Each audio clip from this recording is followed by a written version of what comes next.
it's quite interesting because people will say like, wow, your sentences are really long and complex and have lots of commas and things. And that is absolutely intentional. Part of it is the fact that I have ADHD. And so every single one of my thoughts comes with extra bonus content. And so, I mean, that's partially how you get footnotes is like, here is the work, but then I'm going to give you extra bonus content at the bottom of all the things that my brain thought up. Welcome to Raising Baby Authors. I'm Cassia, your host and a brand new writer. If you feel overwhelmed and lost about this whole writing thing, you're certainly not alone. Join me while I pester my author guests for writing advice and find out how they do it. Because if they could, then why not you? It truly takes a village to raise an author, so let me share my village with you.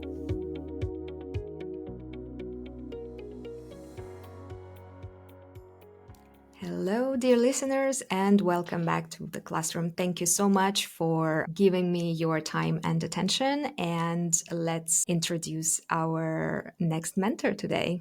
It's Kass O'Shire. Hi, Kass. Hello, how are you? Oh, I'm good. I'm so happy that you got to join me today. And I'd like my listeners to get to know you. Could you introduce yourself, please? Absolutely. Well, thank you for having me. I'm Kass O'Shire. I always describe myself as a reluctant human. I live in America's own little shire, which is New Hampshire, hence my pen name, Kass O'Shire. I write cozy, spicy monster romantasy, usually set in a gaslamp setting. I live with my husband and my son and our two cats. My day job is a data analyst in behavioral health, specifically in substance use services with an emphasis on opiates and polysubstance use.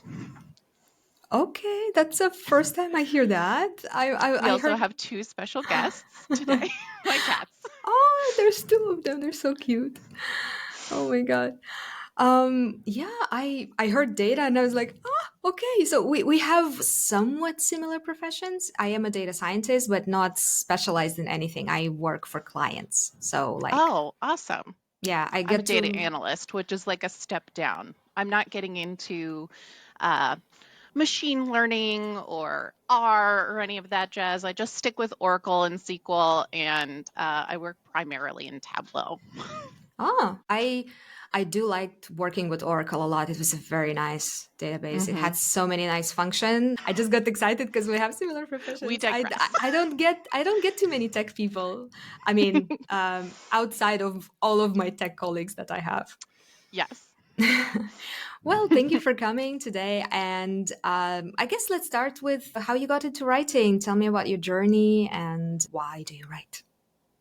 Absolutely. So I wrote from a very young age, and I probably stopped writing in earnest when I went to college. So during the course of high school, I wrote a novel. It was incredibly involved. It had like a writing system that my high school boyfriend maybe got a tattoo of. Maybe he regrets that. I don't know. Um, and and then when I got to college, it was just very demanding, and I didn't especially have time. When my husband and I got engaged, my mom said, gee whiz, it took me a really long time to get pregnant, so you might want to do that. Go off birth control. I mean, not get pregnant, but we did. And so my son is 13. So the first 2 years of his life, I was nursing and he was with me full time. And I was just tired a lot of the time. So I didn't do a lot of reading, I didn't do a lot of writing. I then ended up doing two surrogacies for some friends of ours who are a gay couple. So I had two children for them. So I was pregnant, nursing, or pumping for the better part of like 6 years. Um, Wow. and then after that, I was a little bit at sixes and sevens where I didn't quite know what to do with myself. I wasn't using my degree. My degree was to teach high school theater. Um, I had a minor in anthropology, and at the time I was driving a school bus, and then I started working at an insurance company and a hospital, and I just felt like I'm not doing anything that's like filling up my cup. I had a friend who was really into both reading and writing, and they asked me if I would want to do a writing group with them. And so I thought to myself, wow, yeah, I think that would actually probably be a great idea. So this was about 5 years ago in Mhm. 2019. And that is when I first came up with the idea for my current world. I grew up on a steady diet of uh, hard magic systems. So I grew up reading Robert Jordan and Brandon Sanderson. I read a lot of space operas. So space operas are like huge, massively thick books. So think about like those epic fantasy series that like take forever, but Mhm. just make them sci-fi. And that's what space operas were. And I was a little frustrated with some of the tropes that I saw in many of these books. And it just made me start thinking. And so when my friend Danny reached out and said, hey, do you want to do this writing group with me? And it just seemed like a really great idea to get back in touch with my creative side, something that I could do with friends, but then also a way to address those tropes that had been frustrating to me. Namely, specifically things like, why don't any of these chosen ones have parents? Who the heck decided that a teenager was the best choice to save the world? Why do none of these women have friends? Why is it like a singular woman surrounded by men? And so, even if she is super badass and powerful, she doesn't have any close female friends that she's like connecting to or supported by. And for me, my female friendships are some of the hands down most important friendships in my life. This is probably not super well reflected in a polar expedition, Yet. um, because it is very isolated. They are extremely isolated. But I hope it will be a theme that emerges over time. So I drafted, the manuscript is still called Guardian at this point.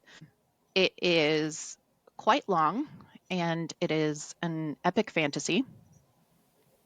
And I'm giving you answers to like 12 of your questions all at once. I'm so sorry. That's totally fine. So then the pandemic hit, and like everybody else in the world, I watched Bridgerton and then I read Bridgerton and I got really into historical romance. You as well. Same, same. So many of us. I got really into historical romance, and from there, I found Gaslamp Fantasy, which Gaslamp is kind of a subgenre of fantasy romance that lives in this, in my opinion, quite magical time from the Regency through the beginning of the Edwardian Age, where folks had gas lamps. So think of essentially most of the Victorian era. We have internal plumbing and toilets coming to be. It's the advent of the steam engine and trains for quick transportation. So it's essentially just before electricity and the second industrial revolution.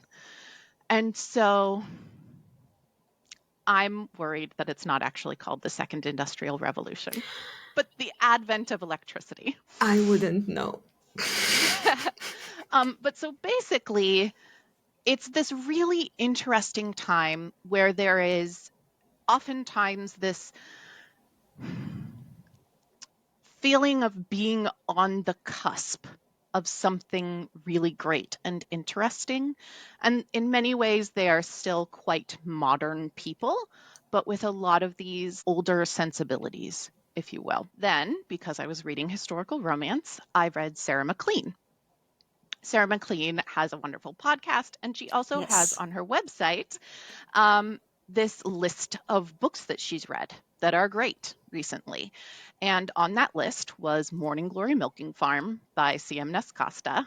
A lot of people found that book through Sarah McLean, and I read it, and the world of monster romance opened up to me. And I just fell in love with monster romance and read nothing else for like a good year. Meanwhile, I'm still working slowly but surely on my epic fantasy manuscript and also coming to the realization that I would like to be a better writer before I publish that.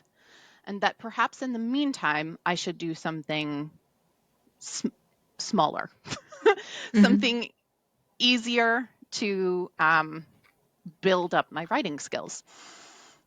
And I actually said to CM, I said, I really want you to write a bear shifter. I keep reading these bear shifters, but they're like set in the modern day. And for some reason, they feel very like super traditional family values. Like he expects her to be barefoot in the kitchen vibey to me. I don't know. I couldn't quite put my finger on it. It just felt extremely like almost 1950s.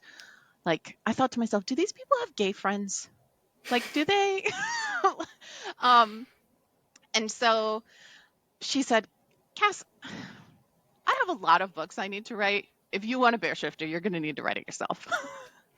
um, and then an anthology came around, and I really wanted to apply. And so I thought to myself, okay, what if I wrote a story for this anthology where I explore what the source of magic in my world is? I knew in Guardian that we were going to go to the place of the source of magic, but there was still a bunch that I kind of needed to work out about who was there, how was the magic guarded, kind of what the deal was there. And so I started writing at the time. It was called The Source of Magic, what is now a Polar Expedition. And it became far too long for an anthology. So I did not apply to the anthology with it. And eventually got to the point where I decided I had a somewhat solid manuscript of Guardian and a pretty solid manuscript of a polar expedition. And I kind of had a moment where I thought to myself, okay, I need to decide, am I going to pursue Guardian right away and embark on this very large epic fantasy 5 book arc? Or do I want to focus on standalone things for a bit to really hone those skills, really um, gather a readership? Because I think it is a significantly easier ask to ask someone to sign up for a single book that's 55,000 words. And if you don't like it that much, that's fine. Whereas if it is an epic fantasy that's 150,000 words and you're signing up for a 5 book arc and you're not going to have an ending at the end of the book, I think it's a bit of a harder sell. I also knew that I was writing essentially smack dab in the middle of 2 genres. So I definitely have elements of monster romance and I have elements of more traditional romantasy. And those readers they are often the same readers, but they aren't always the same readers. And so I knew that in many cases, for my monster romance readers, 150,000 words is a lot more than they are used to reading. A lot of times, monster romance books tend to be on the shorter side. For example, I had a conversation with my therapist at one point last year where I was crying because I was not reading 1 book a day. Because in many cases, in monster romance or related sci fi romance, alien romance, because they tend to be on the shorter side, I can read a 70,000 word book in a day. Hmm. But if it's longer, I can't do that. On the other side, I knew it was a big ask to ask romantasy readers that are used to humans or fae to sign up for a hero that turns into a bear or an orc or a minotaur. It feels like a big jump for people sometimes to start reading monster romance. Technically, my books are also paranormal, where shifters are PNR, but paranormal books tend to happen in contemporary settings, Yes. and they have a set of genre conventions that my books frankly don't adhere to. And Right. so I decided that I was going to start small and hopefully gain a readership of people that trusted me, so that when I asked them to go on bigger ventures with me, they would be willing and hopefully excited to do so. And so in this scenario, you always planned to self-publish to start getting readership. I did. When I was writing Guardian at first, I didn't necessarily have much of a plan at all, because I knew that I was really quite early on and I hadn't written in upwards of 10 years. So I wanted to make sure I could even do it still. Right. Then, once I started really getting back into reading, a lot of the authors that I was really interested in and I was reading a lot of were indie authors. And previously, publishing indie isn't something that had really ever occurred to me. Prior to that, I had this perception, like I assume many people do, that publishing independently involved going through a vanity press and spending a great deal of money to have physical copies of books that then nobody was going to read. And it was really just something that you kind of did for yourself, and you didn't have much hope of success at all. And then I started reading specifically monster romance and historical romance.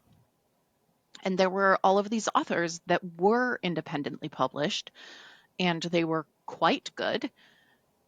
And I thought to myself, wow, I don't have to go through this whole kind of involved process of querying and getting an agent and then an editor and then a publisher and all of these things. And I am a bit of a control freak when it comes to my aesthetic and my brand. I have a very tight idea of how I want it to look and feel. And I liked the idea of having control over all of that. When you start thinking in terms of brand already, that's it. You are a self-published author because you're thinking of how to market it, you're thinking of what is your style, your voice, everything. It's not an easier way, but it is a better way for you as a person. Yes, it was definitely a better fit for me. And I also know that am transparent about the fact that I have multiple mental health diagnoses, and sometimes those require me to be flexible with my schedule. And that's not something that I could do if I was traditionally published. If I had someone being like, hey, no, your book is due by this date. And if I was having a really difficult time mentally, that would frankly just make it worse. Now, I do put a fair bit of pressure on myself, which also doesn't help mentally sometimes, but it allows for flexibility that is really unmatched in many ways. Yeah, I believe querying and going basically the traditional path is for people who really see it as their goal. This would be their achievement, and that's how they want to do it. And they don't want to do it any other way. Because honestly, just at looking at the time frame, it is much faster and easier to do it yourself. So yeah, Mm-hmm. unless you have a specific goal that you want to be in the stores and you want to be traditionally published, then yeah, it's worth it because you might be waiting 10 years to do that actually. Absolutely. You could have a really good book. You could be querying a great manuscript. But if it's not what that agent wants at that time, you could be denied. And there might be a readership for your book. But because it's not what that agent wants at that time, those readers won't get it. And in many cases, in monster romance, that's absolutely the case. I think we've got a very few monster romance authors who are now traditionally published, Hmm. but they all started out as indie. And then big publishers said, "Oh, wow, you already have an established readership. Yes, let's get a monster romance book from you." But previously, none of them would buy a monster romance book. Yeah, yeah, that's what I hear from a lot of authors. I listen to like 1,000 podcasts, and they say it might be the agent that doesn't want it, or the agent likes it, but they don't know how to sell it, so it doesn't seem marketable. It could be that there is too much books like that. So let's say after Twilight, there were all the vampire books around, and it was too much, so you couldn't sell your manuscript, or there is so little that they have no idea what to do with it, and then they will Hmm. also not take it. So there should be like a really unique situation that you're in to actually get picked up first by an agent and then by publisher. So Yeah. yeah, it does sound like something for me. For example, I would query just to sort of see how that goes. For me, I have no education in literature or anything like that. English is my second language, and I would be just like, I let's see what they tell me. Like I'm just curious. Yeah. Hmm. Yeah, so that's more for fun for me, but yeah, for a lot of people, it's really something important. So then I would understand, of course. Yeah, absolutely. So, how many books do you have out right now? So right now I have two full-length books, A Polar Expedition and On the Care and Keeping of Orcs. And then I have a novella that happens between the two, which is called The Curious Incident of the Great Cookie Snackcident of 979. As you can probably tell, I adhere to a interesting naming convention. So I model my book titles after actual Victorian book titles. Ah, that's where it came from. I find it Hmm. really nice and unique. I love the titles on the chapters. I am just really fascinated by the footnotes. Are the footnotes in every book you've written so Yes. far? Yep. So Yeah. So, they're all authored by Cyrene then, or are hmm, they? yes. Uh So huh. they will all be authored by Siren. Hmm. Even the On the Care of Keeping of Words, even though she's not the main character there. Yes, which some people were a little bit uncomfortable about because it still has explicit spicy scenes. And so people were like, this is her sister-in-law. Why is she writing about like her sister and brother-in-law? But I don't know about anybody else's relationship with their friends, but my friends and I talk about our sex lives sometimes. And she writes in the note from the author at the beginning of the book that, like, you know, some of this was just like me and my sister in law sitting down, having a drink, and like laughing about how it all came to be with her husband. And some of it is a little bit of um, hyperbole or I made up some of this because I didn't want to ask my sister-in-law super intense questions about her sex life. So that can be a hurdle for some folks sometimes, realizing that it's going to have one author throughout that's going to be Hmm. doing the footnotes. Um, and some people just don't appreciate the footnotes. I try to make them opt in, opt out. You don't have to read the footnotes in order to have the complete story of the book. I try to make the footnotes funny or interesting bits of world building. I do try to sneak in like hints of what's to come in the footnotes. Um, Yeah, but yeah. it's what I noticed basically. I didn't have to read them. They were there if I want to click and read. And then basically it was sometimes just a funny anecdote or something like that. And often it was a bit of foreshadowing, not crucial or anything, but it was like, okay, so this is how it's going to be. Okay, this looks fun. So I mean, of course, you cannot be like, you're not $100 banknote to be liked by everybody. So like, whoever doesn't like it doesn't like it, but just like, for information for my listeners, Cass's books have these tiny footnotes in every chapter, which I found fascinating to read. This was really fun. And if you, because they are written by a researcher, so Serene is a researcher, and she writes her works as she writes papers and journal articles and stuff like that. I am a researcher, so I wrote a bunch of papers. They were very boring, but they did have also footnotes. And I kind of, to me, it was a bit of like a clash between my two worlds, the romantic one and the scientific one. I really enjoyed that. Since we're talking about the footnotes and your style, basically I see that you have like a specific style or voice that you're using in your books. And did that take some time to develop, or is it just like, does it come naturally to you? Because it's I think the language comes something between the historical and the romantasy, so it's not a contemporary language that you're using. No, it's definitely not contemporary. Part of it came naturally, simply by way of the type of books that I grew up reading. It was very heavily fantasy or romantasy or historical romance. And then part of it, I think, is I have a background in theater.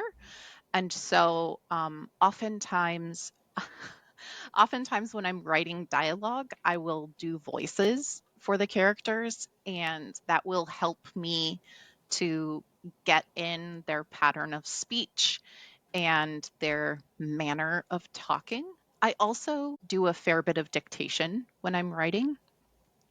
And I think it's quite interesting because at first it was really difficult for me. And my, these two, They're and, adorable.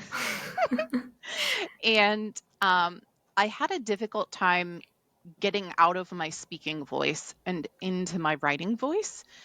And after, I'd say, about a month of practice, it comes extremely naturally to me now. Um, there are, of course, patterns that I fall into that I have to be careful about, things that I say a lot in my writing voice, in my author voice, that I need to be careful that I'm not using those phrases too often. Um, Crutch phrases, Yes. like many people Hmm. have. I don't want to say that mine are different or unique to me, but I do think that in some ways they are unique to the style of voice that I have. Hmm. So it's quite interesting because people will say, like, wow, your sentences are really long and complex and have lots of commas and things. And that is absolutely intentional. It is, I mean, part of it is the fact that I have ADHD. And so every single one of my thoughts comes with extra bonus content. And so, I mean, that's partially how you get footnotes is like, here is the work, but then I'm going to give you extra bonus content at the bottom of all the things that my brain thought up. But also, if you read, for example, uh, Charles Dickens, when you read A Christmas Carol, like the first, I don't think it's the exact first paragraph. I think it's like the second paragraph. It's a single sentence. It's like this long, and it's one sentence with a bunch of commas. It's got parenthetical statements. Um, and it's because at the time, that's kind of just what the expectation was in Victorian literature. In these Gothic novels that became very popular very quickly with the ability to mass produce books via the printing press. And so I understand that not every modern human is going to sign up to read those extremely complicated sentences that you might read in period literature, in extant writing. However, I try to land somewhere in the middle where in some ways it feels historic and in other ways it feels more accessible, Right. I would say. It does look like you are trying to carve kind of a niche for your own subgenre, and so it comes with its own writing style, which is neither this nor that, but it's something blended. Hmm. Yeah, which is, it might be harder maybe, yeah, because neither of your like sides of your readerships are used to it, but I Hmm. think with maybe more books coming out, it will be just, oh, this is Kass O'Shire, I know this voice. Yes, absolutely. I've definitely heard from both sides. I've heard feedback. So, from the historical folks, people have said it sounded too modern. I didn't like that. Um, and then from some of the from like the monster romance side, I heard like it was really complicated and Hmm. she used words that I didn't understand sometimes. There are times that I use historical turns of phrase that people don't necessarily know unless they read historical fiction. Um, and I think it's interesting because technically all of this takes place in the far future. Um, if we're getting down super to it, my planet called Timond is based on Earth from a visit that a goddess made to Earth in the mid 1800s. And then she went off and created her own little, like, dollhouse version of our planet. It's almost like silly that they would speak with historical turns of phrase, but that's because that's when she based it on. But it's probably a good several thousand years in our future is the technical Oh, time that's setting of my fantastic. books. I love this. And the good thing about it, you can explain anything by that theory, right? Hmm. If some words seem too much or too little, you just say, that's how she remembered it. She visited Hmm. Earth, and that's how she Well, remembered the and word. then there's of course cultural drift over time that like she she's a bit of a control freak, this goddess, so she tried to correct for some sort of like cultural drift and things like that. But that's why none of these cultures are 100% Earth accurate either, but they still feel somewhat familiar. It Yeah, gives me a lot of wiggle room. exactly. It's a very smart, very elegant kind of framework to work within. Thank you. It's really I'm nice.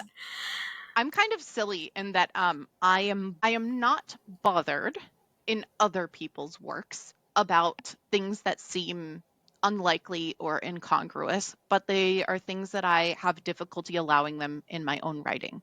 So for example, I have difficulty fathoming a world where it is modern day and monsters have just existed and that there is no difference in how the world has progressed. It still feels like the same technology levels, the same, perhaps there are slight differences, but that seems unlikely to me. It Mhm. seems like if we had had a world that had humans and monsters living together, that the world would have progressed differently in some way. Kind of butterfly effect.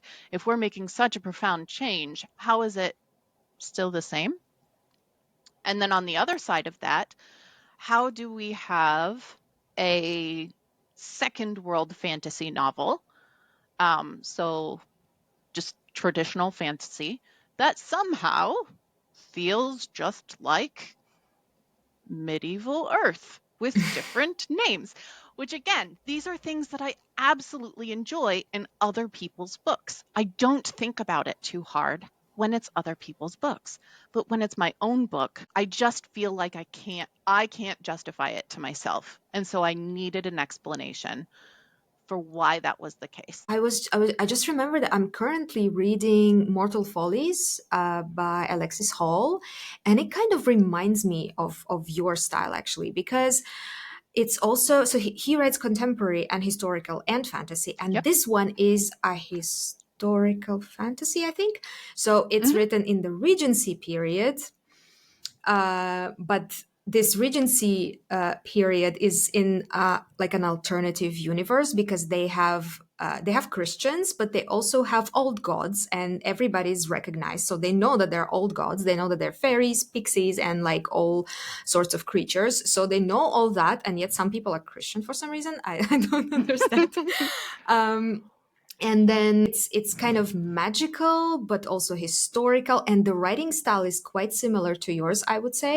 Also like Hmm. long sentences, kind of written in this like whimsical manner, and it's narrated by a fairy. So this fairy is neither of the main characters there. It's just there because he's kind of just observing people. He likes to observe and likes to meddle a little. It's like not the fairy, but like a very annoying noisy fairy that likes to pretend to be a mouse or a drop of rain or something and just drop in on people.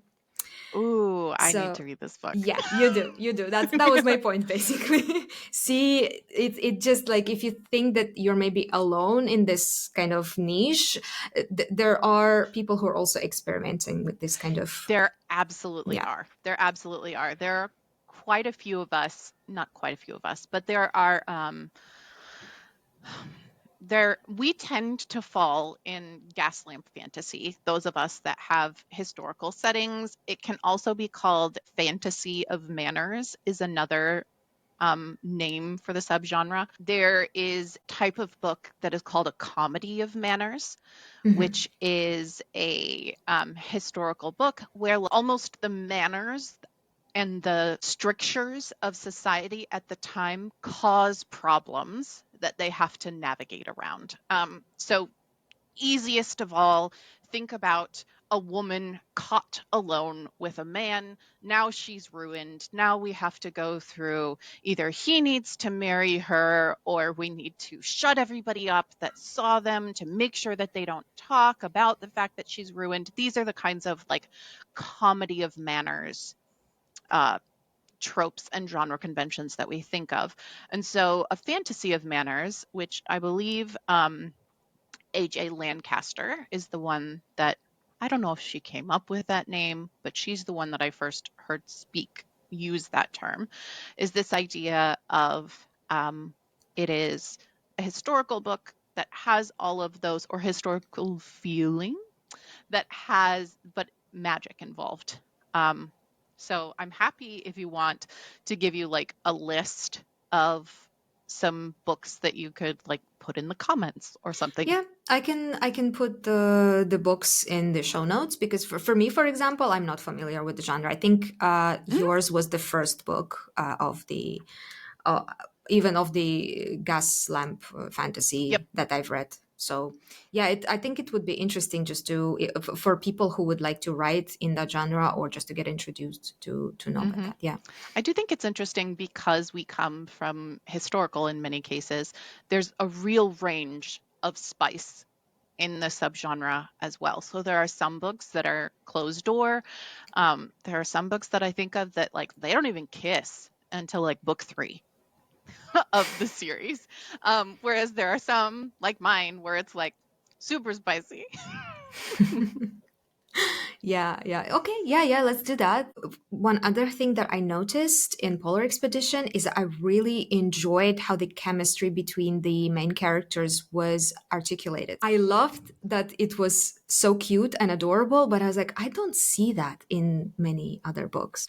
As an example, I highlighted a passage somewhere where Baron was saying that he has fantasies of dragging Siri into his cave and feeding her a proper meal. It was so adorable. I was like, oh, it's a way to show attraction and chemistry that is not only based on the like the conventional attraction to someone's body or something like that. So I think this would be the window to talk about your characters and how you put inclusivity and diversity into your stories. Okay. So I do want to make a little bit of a caveat that I am obviously a cis white woman. And so I don't necessarily know that for specific types of diversity, I am the best representative. I just try to write the world that I live in or the world that I want to see. So, for example, Siren is a plus size woman because I am a plus sized woman. Byrne is a plus sized man because I am married to a plus sized man and I think he's really hot. And you don't often see a lot of plus sized men. And then also, Siren, if she lived on Earth, would be Southeast Asian, specifically Filipino, because I grew up in a Filipino household. Oh, And surprise! yeah, I did not know that. You wouldn't know by looking at me. Um, but it's not something that I hugely advertise because I am not a woman of color. So I don't necessarily feel right shouting about the fact that I wrote. I don't want it to be a main selling point of my book because if you're looking for a book that has a woman of color as the lead, I would prefer that you find a book written by a person of color because Okay, that's going to be the most accurate representation. makes sense. I absolutely had sensitivity readers for Siren because I don't claim to know what it is like to be a woman of color. I know what it is like to grow up around Filipinos. I know what it's like to live in a Filipino household, but I will never have that experience. And so that's something that I try to bring to my work is just write the world as I experience it and then double check with the people that have experiences different from mine what might feel different. So, for example, I am a bi woman, but I also don't feel like I have the same experience as every bi woman ever on the planet. And I'm also a demisexual woman. So this is something that I think is really interesting. I find that there is a higher instance of people who are on the asexuality spectrum that are readers, authors, or artists.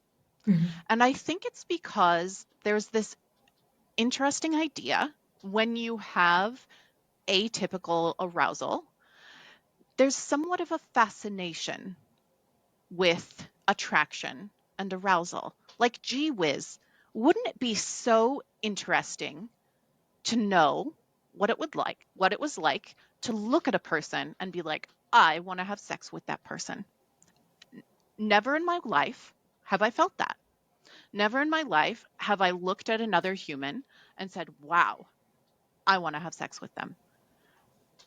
And so that is something that's really interesting for me to explore. But I also think because of that being my experience and the fact that I require a pretty significant emotional connection with someone before I am actually attracted to them, um, I think that I leak in elements of the things that I require for attraction. So the things that I find sexually attractive about my partner are not necessarily like, obviously I think he's hot, bonus, but the thing that made me realize that I liked this guy was that we had a really intense discussion about perpetual motion machines. And so it was like his brain that that turned me on. And it's the care that he shows for me. It's like he knows he's not dumb. He knows that he has a much higher chance of getting laid that night if he brings me milk and cookies while I'm playing D&D than if he like tried to do something traditionally sexy. You know, like it is when he shows that he cares for me that I'm like, oh, hey. And so I think parts of that bleed into my books. It's not super clear in a polar expedition, but we are going queerer places than we have gone because I am a queer person. I love a great many queer people. And so book 2, it was important to me that I make it explicitly clear that we are going to have queer characters. And if that's something that you're not interested in, you probably want to get out now. Mhm. Further, I am a parent, and my child is a very important part of my life, and he has taught me a great many things. And I think some people do not like children in their romance. And so it was very important to me that in book 2, Katrin's kids are part of the story. Obviously, they are not around when anything spicy is happening, Obviously. but they are part of her life and they are part of the story. And so, in many ways, a polar expedition is the like easy entry point. Easy. Get past my footnotes and my complex sentence structures and things like that. But generally speaking, it's almost like monster romance light. It's the like more palatable version, if you will. Whereas on the Karen Keeping of Orcs is a bit of a line in the sand. And so I love it more. I think it's a better book. A lot of people agree that it's a better book. Um, but it is the book where I'm like, hey, there's going to be queer people here, and they're going to be being queer and falling in love. And in this case, the queer person is a child. So we're not yet at the point that they are doing queer sexual things on the page, but we're going to. Mhm. And there are going to be children here, and there are going to be parents who are struggling with their relationship to themselves as a parent and their sense of self and who am I outside of being a parent. And I think that connecting with a partner is something that a lot of parents have to do again after having a child. Because when you have a child, so much of your life shifts to be focused on them. And then at some point, you kind of have to make a shift back and remember who you are as a person outside of being a parent, and remember who you are with your partner, and find the things that made that relationship special and important, separate from the fact that you parent a human together. And I think those are some of the most interesting obstacles and challenges that we face or that I have faced in my life. And I'm interested in exploring that with my characters and making other primarily femme presenting folks, because that is primarily my readership, feel seen and that the experiences that they go through are valuable and worth exploring. Yeah, it's very important. I cannot relate to all the characters, but sometimes when I do find a character I can relate to, that's when I don't care whatever else is wrong with the book. I'm just gonna, it's gonna be 5 stars. It's gonna be amazing. I'm gonna be telling everyone about it. So yeah, it's Mm-hmm. very important to find a relatable theme character. Since we're closing in on almost an hour, wow, that passed like I didn't even notice. Okay. So fast. Exactly. But by the end, I usually ask about, well, what was the best and the worst, and or the worst writing advice that you've gotten? So I would say the worst writing advice that I've ever gotten, and this is going to be kind of a blanket statement, and they are paired. So, the worst writing advice that I've ever gotten is that there is one specific way. So, anytime anyone tells you this is the best way or this is the way you should do it, in my opinion, that's the worst writing advice because that might be the best way for that person, for the way that their brain specifically works. That does not necessarily translate to, frankly, any other brain on the planet. And so, consequently, the best writing advice that I've ever gotten is that you only have one. You only have one brain, and that is the brain that you must work with. And I think that we, as humans, don't necessarily like to admit how little control we have over our own thought processes. But so much of what you do is subconscious. So much of what motivates you, what inspires you, is outside of your own control. It's been really, really important and transformative for me to pay attention to when I'm successful and then dig into what was happening at the time. What did I do previously in that day? What inspired me? What made me feel motivated? And then repeat that. I can, if I didn't know you were an analyst, I would have told you now that you have this research scientific mind and you just want to dissect and study even yourself, which I think is a Mm-hmm. very useful thing to do. Just the introspection and to see what works for you. It's always important to do what works for you. But for me, the main word here is works. Because if you're doing something and you think, yes, this is how I do it, but it doesn't work, your manuscript is not finished, you're not published, it's not working, that it doesn't work for you. You need to try Yeah, something and you're else. just going to struggle. Yes. So I think, like many people with ADHD, I tried a great many things because it was something somebody else did and they were successful. So now I'm going to do this thing.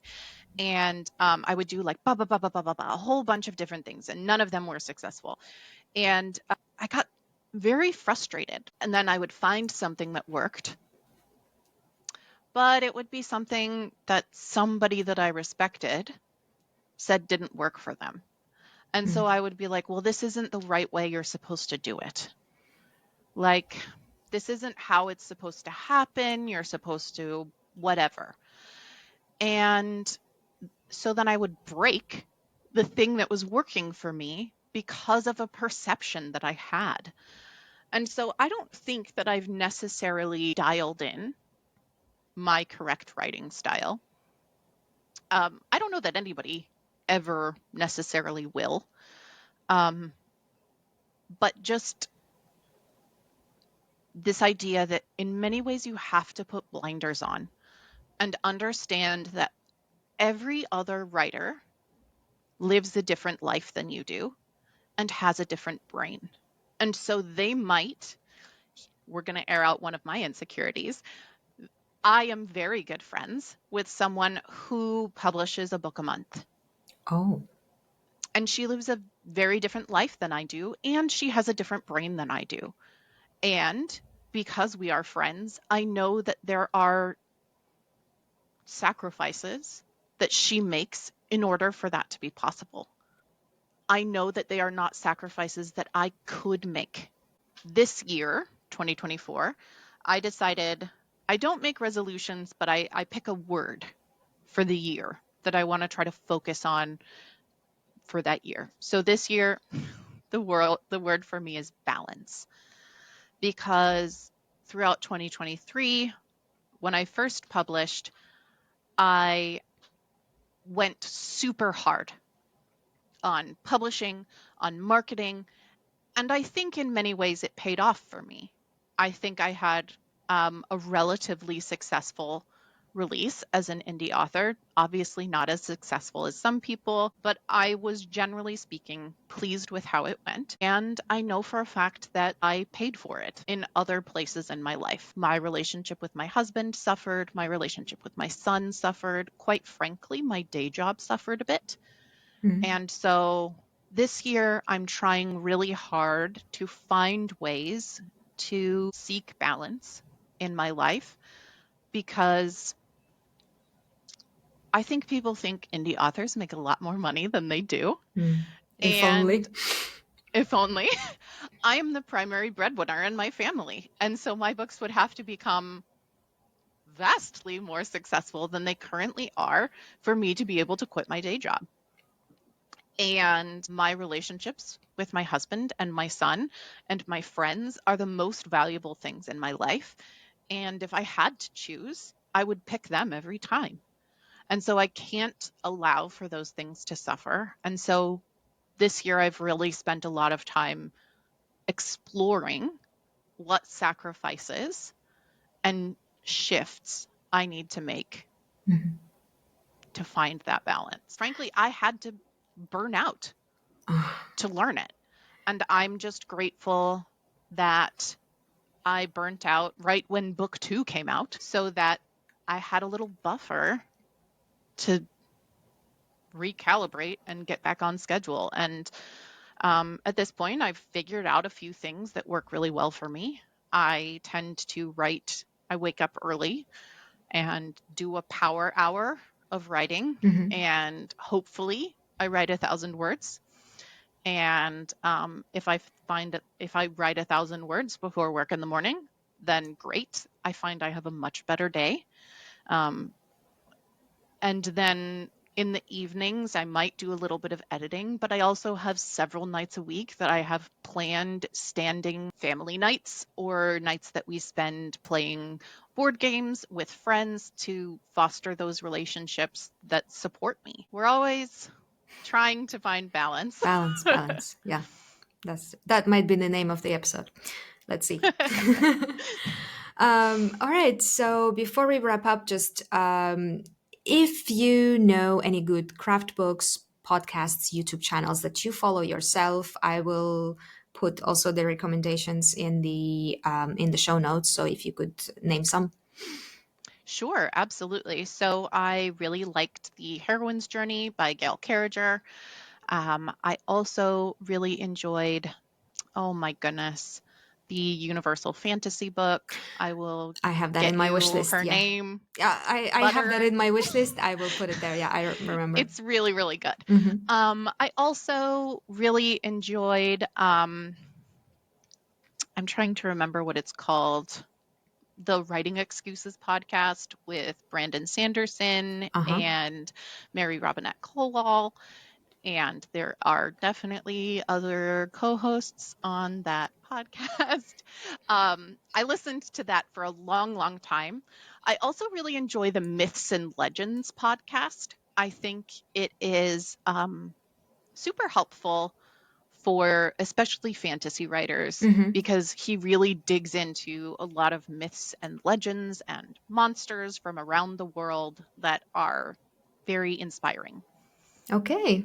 I also, um, this past year, I took one of Becca Syme's Write Better Faster courses, and I'm often nervous about courses that are asking for your money.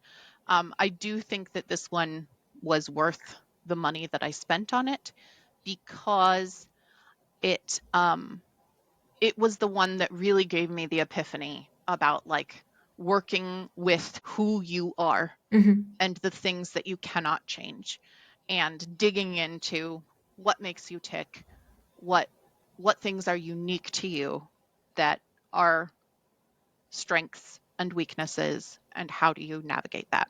Yeah, good to know. Thanks. Yeah, I'll put everything Welcome. in the show notes so that the listeners could also get some good advice. Okay, so before we wrap up, can you just remind my listeners where to find you, your socials, your website? Yeah, absolutely. So you can, my website is kassoshireauthor.com.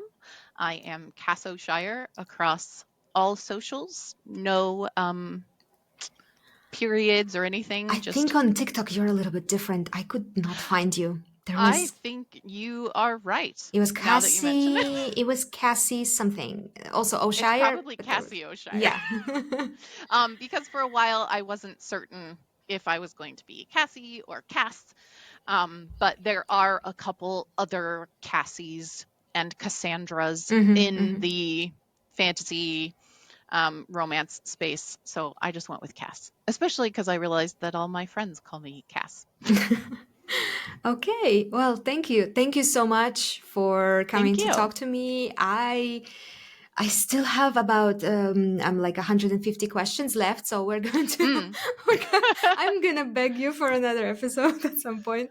Especially, I noted dictation in my head. I need to ask you about dictation Ooh, because I've listened yes. to multiple episodes for different authors. I still don't get how to do it. So, yeah, Mm. let's make it a to be Circle back. continued situation. Yes. Yes. Thank you Glad to. so much, and have a great day. Thank you. You too. Bye bye. Bye. If you like what you hear so far, please consider subscribing and tune in for the next episode. If you have burning questions about writing you'd like to have answered, head to my Instagram page at kkalbabooks and leave me a message. Or use my email k.k.alba.books@gmail.com. If you'd like your favorite author to answer your question on my show, again, head to my Instagram or email me to let me know which author you'd like me to invite, and I'll try to get over my anxiety and do it.